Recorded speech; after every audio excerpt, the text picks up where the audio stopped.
Thank you for joining us, Steve. I have a question for you. As you were anticipating this discussion, did you feel any adrenaline? Yes, I did. I certainly did. Mm-hmm. 1 to 10. I would say more on a level of 2 to 3. Just want to make sure I'm prepared and ready to go. Okay, positive anticipation. So let's frame this discussion for the listeners. Explain a little bit about your history with social anxiety. You've had it for how long, and what has it looked like? Well, I believe I may have had it my entire life, but I know for sure when I was 12 years old, I had a situation where I was nervous in front of people, and, I'm now in my early 50s, so I've had it at least until 12 years old. And at age 44, I had a panic attack where I would worry about certain things. If I had to do a monologue, speech, or presentation, something as simple as introducing myself would get me very nervous. It was as if I would take the situation and turn it into a phobia, worrying about things for days, even weeks in advance. So I had those things going on, but I also would sometimes get flushed in certain situations that where I just didn't feel comfortable. So describe a typical scenario back before you started working with me, and what would happen. You would have a speaking engagement, and you would start worrying, and then what would take place? Well, let me say this. I have done hundreds of presentations in school, college, etc., business world. A lot of times, if I knew I prepared in advance, I would do a great job. Feedback was very positive. But there were certain instances, for example, if I had to go into a scenario where I might have to introduce myself in front of a group and give a 1 to 2 minute monologue about myself, for some reason that would make me very, very nervous. So in those situations, I would worry about those potential scenarios days or weeks in advance, to the point where it just was overwhelming. And I knew that I needed to seek help for this issue.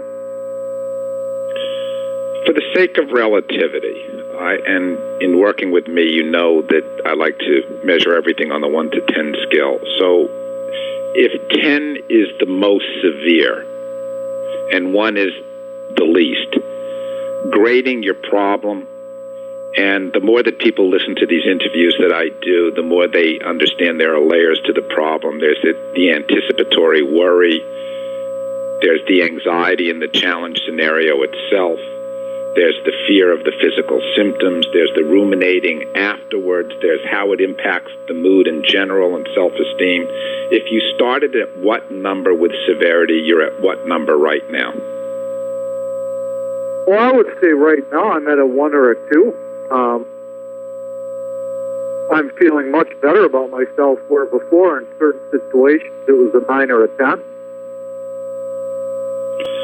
Okay, well, I'd like you to share with the audience how you achieved this. When I look at my records, I see that over the course of 1 year, approximately, you had 21 sessions with me. That's a lucky number, by the way.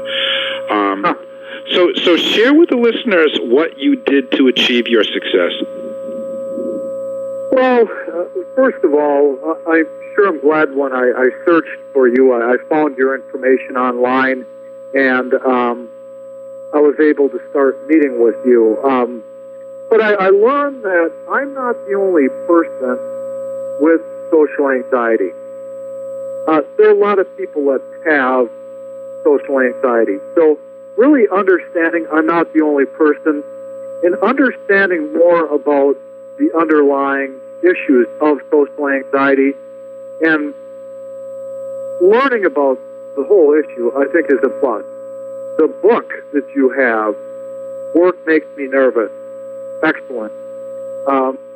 Reading that book, taking notes, going through the exercise in the book, all help. And I think finally, utilization of the beta blockers in certain situations for me really helped. The beta blockers would make my heart rate relax and just made me feel at ease when I would go into a situation that I felt could be tense.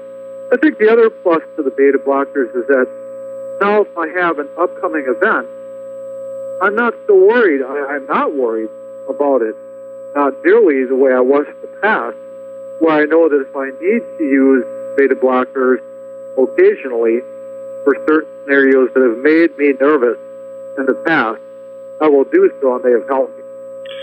Okay, well, the title of this interview is High Performance Use of Beta Blockers. So I want to nail down your high performance use, because the last thing that I would want is somebody who has public speaking anxiety thinking, okay, I'm going to just go take a beta blocker and my problem's going to be over. For example, I remember one woman who was in management and she was going to Toastmasters, and when she, which I refer a lot of people to, by the way, and when she went to Toastmasters, she took a beta blocker. And my response to that was, what are you doing? Toastmasters is a place where you experiment and you invest in learning skills. So clarify when you make the decision and how you make the decision to use the medicine. Well, it's really a matter of certain situations where I feel that it will help me. It will make me more relaxed. And I'm not saying all public speaking scenarios. If I have to give a speech in 2 days, there's a good chance that I'm not going to use beta blockers because I know that I can give great speeches. I've gone to Toastmasters to help me. But there are certain situations where if I might be in a group and I need to do a monologue, presentation of myself that's not prepared in advance, those types of things in the past have, I feel like I've built up a phobia over them. So in those situations, I would use the beta blocker. And just one of them, just one, and it has really helped me to be more relaxed and at ease.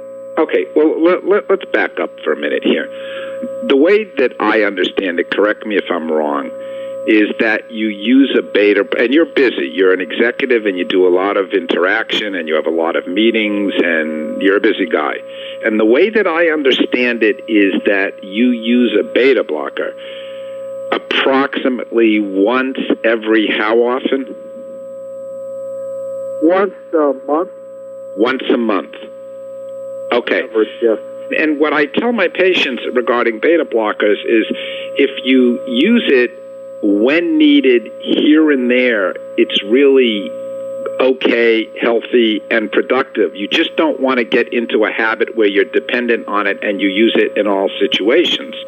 So talk a little bit about what you learned to control your social anxiety in general, so that basically it's only about 3, 4, 5% of the time that you do take a beta blocker. Give a little more insight. Like, for example, when we used to have our sessions, you used to talk about 1, 3, 5. Can you share what that is?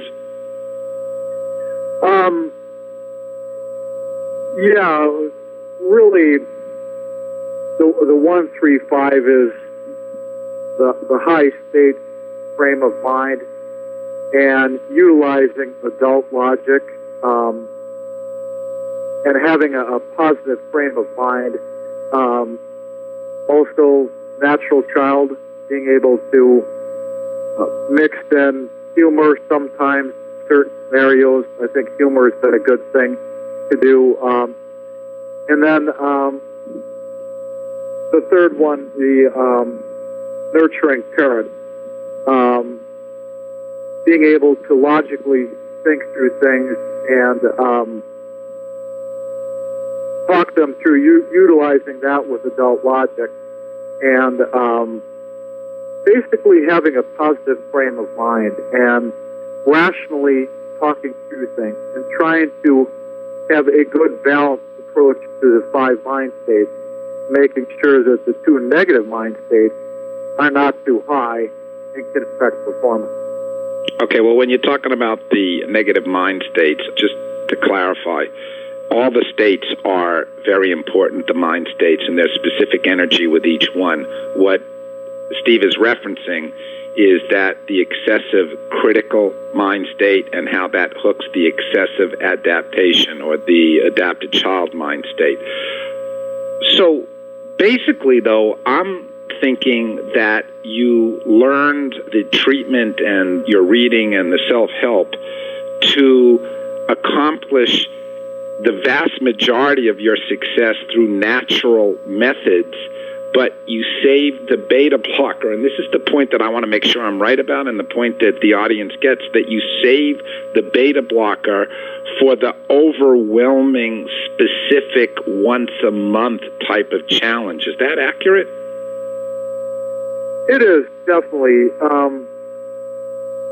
Every public presentation, speech, etc., I would use a beta blocker. No, it's for specific situations where I feel it will help me and become more relaxed, but it's certainly not a scenario where I would want to use it every time. No. Okay, but those specific scenarios where you take the beta blocker are characterized by what elements? Because I'm thinking that it's the real overwhelming challenges that result in you taking the beta blocker, and knowing that you have that as a tool has taken away a lot of the obsessive worry, but that it's a small percentage of the time that you utilize them. Yeah, exactly. And I use it where scenarios in the past, perhaps I had a bad situation, a social situation, or a certain type of public presentation, certain type of audience. I think social anxiety can be very specific from person to person. What one person may have a fear, another person may not have a fear. So in certain specific situations where perhaps I feel I will have a rapid heartbeat and become very nervous, that would be a scenario where I would use a beta blocker. But in other scenarios, for example, if I have to give a speech, even the board of directors, and I'm all buttoned up and I have a PowerPoint presentation, I would not need a beta blocker. I would have confidence I can stand up there, give a great speech. But there are other times, scenarios where I just don't have that confidence, and beta blockers have worked. Okay, what is the pattern? I know I'm busting your chops here, but what is the pattern of the challenge? What are the specific variables that determine when you're going to take the beta blocker? Because you give plenty of speeches.